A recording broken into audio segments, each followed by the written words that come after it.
আল্লাহকে ভুলে গেলেন কেন? আল্লাহর সাথে কিসের নাফরমানি? সবার সাথে সম্পর্ক ঠিক আছে, কিন্তু আল্লাহর সাথে সম্পর্ক বিচ্ছিন্ন কেন হয়েছে ভাই? সবার সব কিছুই ঠিক আছে, কিন্তু আল্লাহর সাথে নাফরমানি, আল্লাহর সাথে বেঈমানি। আল্লাহ আপনাকে সব রকমভাবে চালাইতেছেন।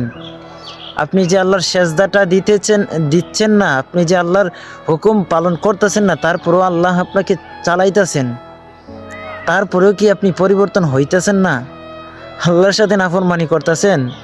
আপনার মা বাবাকে জিজ্ঞাসা করেন, সবার সাথে সম্পর্ক ঠিক আছে, আল্লাহর সাথে কেন সম্পর্ক বিচ্ছিন্ন হইতেছে? আল্লাহর সাথে সম্পর্কটা করেন না।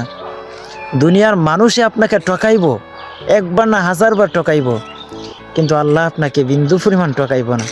আল্লাহকে বিশ্বাস করতে পারেন, একটাবার বিশ্বাস করেন। তো ভাই, সবার সাথে সম্পর্ক ঠিক রাখলেও আল্লাহর সাথে সম্পর্কটা ঠিক রাখেন। আল্লাহকে বলে যায়েন না। মা বাবাকে বলেন নামাজ পড়ার জন্য, সেজদা দেওয়ার জন্য।